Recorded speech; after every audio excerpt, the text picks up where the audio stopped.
Hey there, it's Pete Thorn, and this is question and answer video number 3. I'm going to pick up right where I left off. So, Greg Williams asks, he says, being raised in Winnipeg and you from Edmonton, did you find a difference when you went south? And he says, I grew up being able to get stations from the U.S. Midwest and even the Deep South, and that made me look at all music at a young age.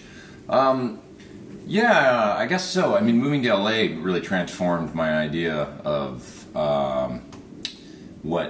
first of all, what it was to be a good guitar player. I remember my first week at MI was really eye-opening. I saw concerts at Musicians Institute by Michael Hedges and, let's see, Carl Verheyen, and a whole bunch of really fantastic guitar players came through that week and just totally blew my mind. But you know, there's a lot of great music in Canada as well. Canada's got this really wonderful thing of its own going on. So I guess, you know, just when you travel in general, you learn going to different places, seeing different styles of music. You know, I spent some time in Spain when I was playing with Roca Rosa, and I saw some flamenco players there that just were absolutely unbelievable. It was like, wow, I don't even know what that is. It's like a different style of guitar playing that's like a whole other instrument. So yeah, just it's a real gift getting to travel around and tour, and you know, here in Japan, same thing. You see some incredible stuff that you just wouldn't see anywhere else. So yeah, it's just it's wonderful getting out there in the world and seeing what people are doing with music. Jeff Goebel says, as I get older, my hands are getting tighter, and even though I play 3 to 4 shows a week, I can never get as loose as I want. I even have a slight strain in the back of my left hand when I do a big stretch. What do you do to warm up and deal with these issues? Well, I've had a lot of hand issues actually over the years. My left hand's pretty sensitive, always has been. I mean, I can remember even going for some physio and you know, seeing doctors and stuff when I was like 19 years old, 20 years old. You have to be really careful, is what I've learned. I feel it right now in my wrist, to tell you the truth. It's like I have to be really, really careful with this hand. Sometimes I have a tendency to push too hard with my thumb, grabbing the neck too hard. I did that once a couple years ago.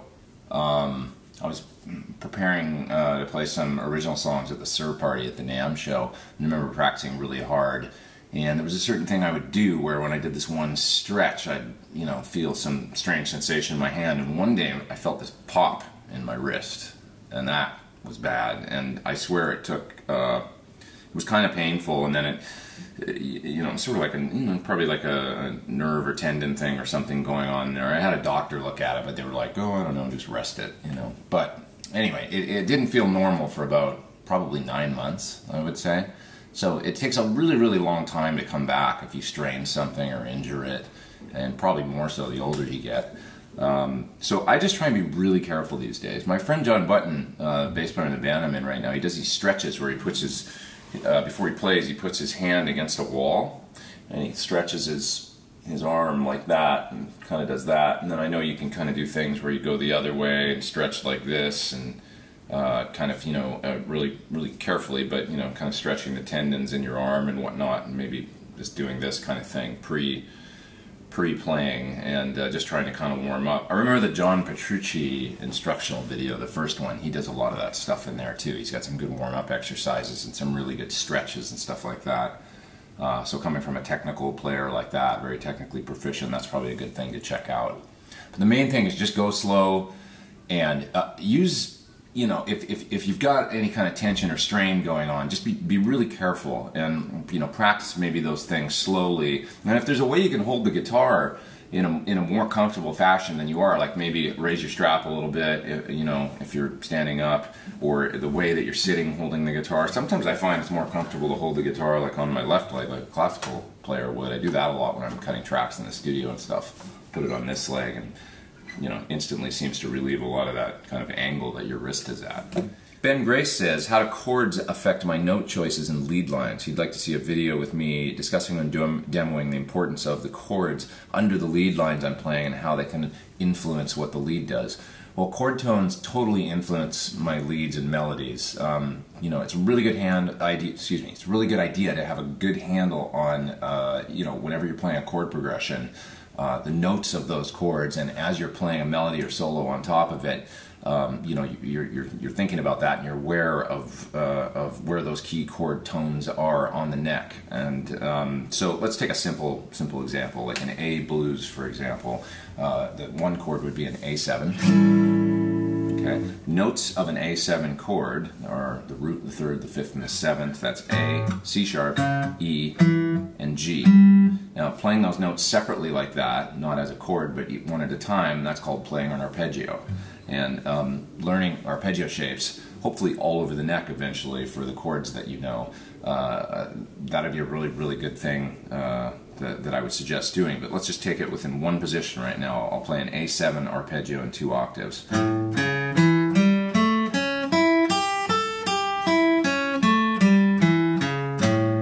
Okay? So if I play any one of those notes over top of an A7 chord, it's going to sound very resolved because those notes are all within that chord. Okay, so if I play notes outside of that chord, then you're in kind of state of suspension. They could be considered, tones that are passing tones, essentially. And then the second that you nail a chord tone, sit on it for a second, things feel very resolved. So it's all a matter of kind of resolution and then tension and resolution, and it's just, sort of, it's a recipe. How much tension and how much resolution do you want in your melodies and leads? And yeah, so let's move on to the 4 chord, D7 chord. These are all the notes of a D7 chord played separately as an arpeggio. The 5 chord would be E7.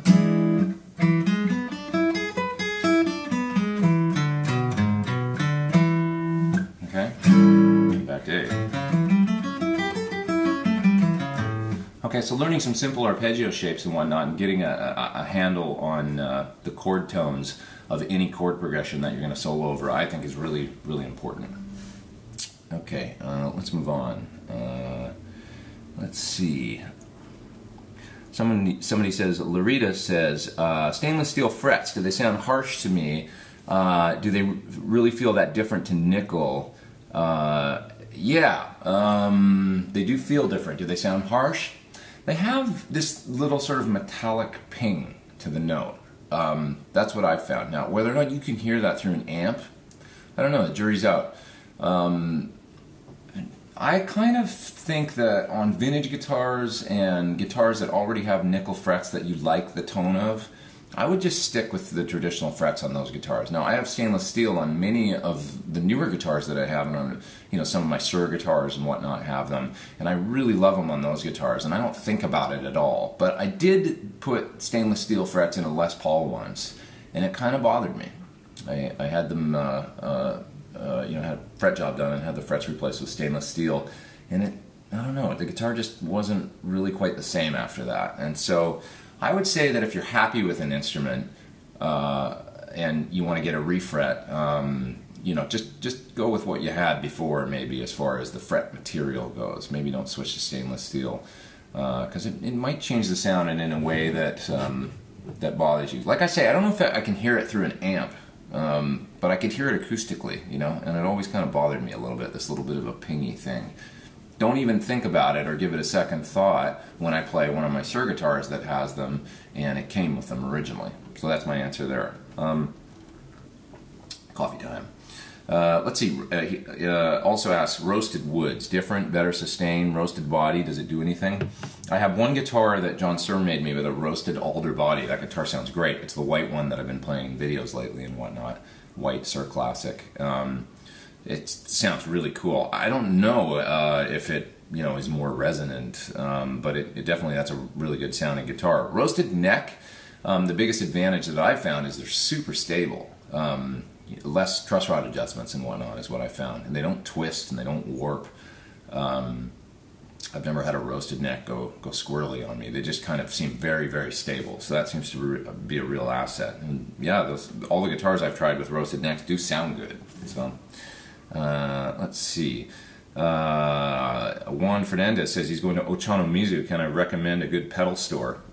Man, Ochanomizu, you just got to get in there and walk. I mean, basically there's like about a 2-block stretch that's nothing but guitar stores.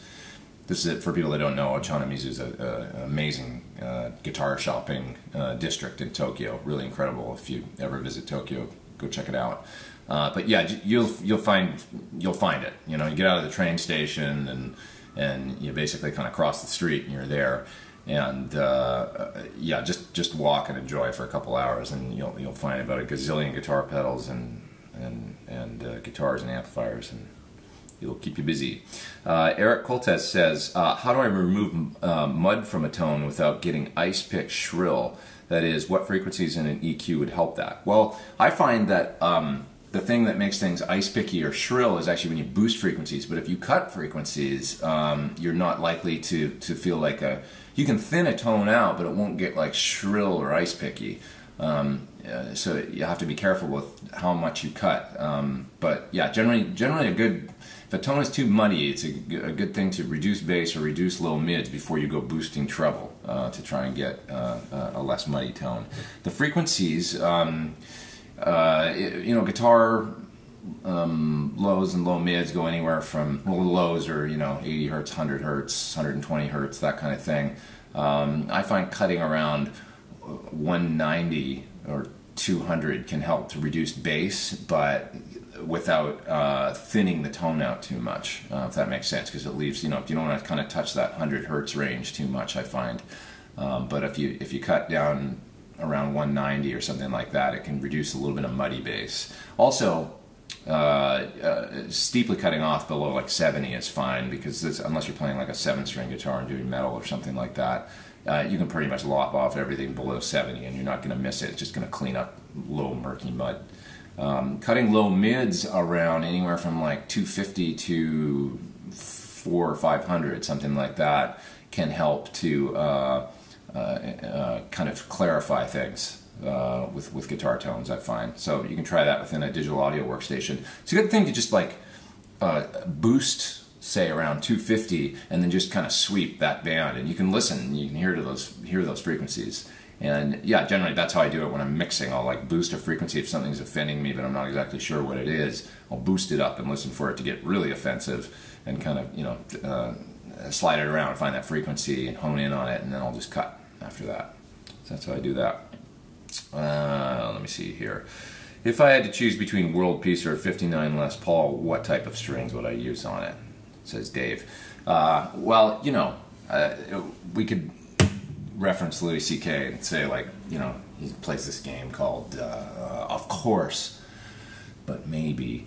And so, of course, I would choose World Peace. Of course I would choose World Peace. Who wouldn't? You have to choose World Peace. We're all, hoping for someday there'll be peace on Earth and that everybody will just get along. And I really hope so too. But maybe. If I had a 59 Les Paul instead, I would put Ernie Ball Slinky RPS 10s on it. Okay, let's see. Eric Holsinger says, what do you recommend for a practice routine? Frequency, duration, content, using a metronome, record yourself. It's really hard. Everybody's different. So I would say the most important thing is playing a little bit every day, at least a little bit every day. Recording yourself is definitely great, so you can have some perspective from the listener end on what it is that you sound like. Using a metronome is always good. Drum machine I prefer, because the drum machine is just more exciting and fun to play with than a metronome. But I do use metronome. And duration of content, I don't know. I mean, I'm pretty disorganized with the way I practice, so I'm maybe not the best guy to ask. Duration, I would say taking breaks is important. So, practice for, half an hour, 45 minutes, and put it down for 5-10 minutes and go for a walk or go make a cup of coffee or something, and then come back. It's also really good if you're in an intense period of practicing, maybe learning a bunch of songs to go on tour with a band or something, to sleep and, sleep on things. Like, learn a song, put it away, sleep on it, come back and practice it again the next day. What I generally find is that I won't remember it very well when I first sit down the next day. If I learned it the day before, I might have been playing it and totally, like, pretty much like 80-85% of the way there. I'll put it away and come back to it the next day, and I'm like, how did that go again? And it's only after like a couple days and getting a good night's sleep and stuff that, oh yeah, now it's in there and I know the licks and I know the song. So yeah, definitely take some time away, come back to it, that kind of thing. Don't get burned out. Let's see, and maybe last question for this video is Fraser Nairn says, how do you learn a new tune? How do you approach it? How do you investigate the sounds and cop the same vibe from, say, a Soundgarden tune? Well, I have a pretty good handle on tones and stuff like that these days, so I'll listen to a song and generally get an idea of what is required for on the guitar end for effects and amps and what guitar I should play and things like that. As soon as I listen to it, I can kind of go, I would do this and this and this, and then I just pick that gear and put it in my hands and start working on the tune. Now, as far as learning songs, I tend to use phrase trainers these days. I really like Transcribe. If you do a Google search for like Transcribe phrase trainer or something, that program will come up. I think it's $50, and it's just a really, really great way to learn songs. Basically, a phrase trainer is like an audio player that you can get as an app on your computer or on your iPad or something like that. And you load an MP3 or a WAV file into it, and it'll show up like a waveform. And you can play the song, and then generally you can slow it down, loop sections, change the key, change the speed so that you can slow things down without changing the pitch, and learn fast passages and things like that to simplify them. So yeah, I really recommend using a phrase trainer. I find that much easier to use than iTunes or something to learn songs. So check out Transcribe. And the other thing that you can do with them sometimes is remove the center channel, like kind of karaoke style, so you can take the vocal out and just hear the guitar parts. Generally, many times guitars and songs are panned like to the left and the right, so you can take out what's going on in the middle and not hear the vocal and whatnot, and then there's more clarity. You can hear the guitar parts better. And sometimes panning and EQing things is helpful. Like if a track has a lot of bass going on or low end and stuff, EQing the low end of the track so you can hear the guitar part better is helpful. And yeah, panning to either the right or left channel and only listening to that is really helpful, so that you can kind of isolate the part that you're trying to learn. So all those are good things. Okay, I think that's it for this video, and I'll do another one of these real soon and answer some more questions. Please hit subscribe if you haven't, and come back and see me for some more videos real soon. I'm Pete Thorn. Take it easy.